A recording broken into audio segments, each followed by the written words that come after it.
सोंगाड्या मराठी सिनेविश्वातला एक अजरामर विनोदी चित्रपट। या चित्रपटातून दादांनी आपल्या रुपेरी कारकिर्दीची सुरुवात केली। या चित्रपटामुळे अभिनेत्री उषा चव्हाण आणि दादा कोंडके ही जोडी सर्वप्रथम आपल्या समोर आली आणि मग रसिकांच्या मनावर अनेक काळ या दोघांनी अधिराज्य केलं। पण मंडळी, सोंगाड्या चित्रपटाचा विचार करताना नायिका म्हणून उषा चव्हाण यांचं नाव दादांच्या मनात कधीच नव्हतं। अभिनेत्री जयश्री गडकर त्या काळात सर्वात लोकप्रिय अभिनेत्री होत्या आणि दादांना अपेक्षित असलेली नृत्यकला जयश्री गडकर यांच्याकडे होती। त्यामुळे बॉक्स ऑफिसची पार्श्वभूमी लक्षात घेता दादांसमोर जयश्रीबाईंचा चेहरा होता। पण जयश्री गडकर या सूर्यकांत आणि अरुण सरनाईक अशा देखण्या नटांसोबत काम करणाऱ्या अभिनेत्री असल्यामुळे साहजिकच त्यांचं व्यक्तिमत्वही दादांसोबत कुठेच बसत नव्हतं। म्हणून जेव्हा त्यांना दादांकडून विचारणा झाली त्यावेळी त्यांनी सपशेल नकार दिला होता। त्यामुळेच दादांना केला इशारा जाता जाता तू चमकदार कामगिरी केलेल्या उषा चव्हाणांच्या नावाचा विचार करावा लागला। पण तत्पूर्वी म्हणजेच उषा चव्हाण यांच्या नावाचा विचार करण्यापूर्वी दादांनी आणखी एक अभिनेत्रीला सोंगाड्यातील मुख्य नायिकेच्या भूमिकेसाठी विचारणा केली होती आणि त्या होत्या हिंदी सिनेमातील ग्लॅमर डिवा आशा पारेख। त्यावेळी आशा पारेख यांना देखील चेंज म्हणून मराठी चित्रपटामध्ये काम करायचे होते।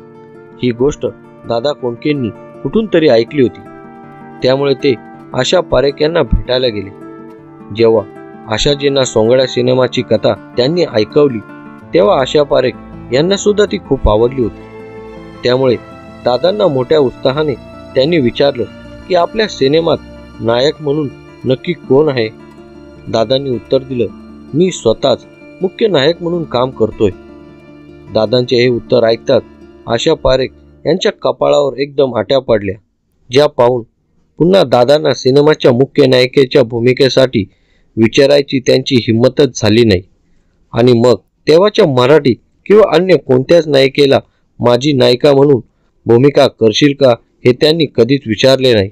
शेवटी त्या काळी कमी लोकप्रिय असलेल्या उषा चव्हाणांच्या नावाचा विचार करणं त्यांना क्रमप्राप्त होतं आणि मग सोंगाड्याच्या निमित्ताने त्या दोघांची जोडी सर्वप्रथम रुपेरी पडद्यावर दिसली। आणि मग एकटा जीव सदाशिव, पांडू हवालदार, रामराम गंगाराम, बोट लावीन तिथे गुदगुल्या, आली अंगावर, मुका द्या मुका, पळवा पळवी, गनिमी कावा या सोबतच तेरे मेरे बीच में, अंधेरी रात में दिया तेरे हात में अशा हिंदी सिनेमात दोघांनी काम करून ही जोडी प्रेक्षकांच्या गळ्यातील ताईत बनून गेली। त्यामुळे सोंगाड्या हा सिनेमा दादा कोंडकेच्या कारकिर्दीतील पहिला सिनेमा जितका महत्त्वाचा आणि सुयश मिळवून देणारा होता तितकाच तो अभिनेत्री उषा चव्हाण यांच्या रुपेरी जीवनातील अति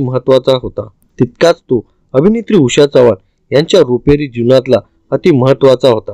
हे सुद्धा या निमित्तानं नमूद केलेच गेले पाहिजे। मराठी हिंदी मनोरंजन विश्वातल्या अशाच काही इंटरेस्टिंग घटना आणि रोचक घडामोडींच्या व्हिडिओ आपल्यापर्यंत घेऊन येणार आहोत।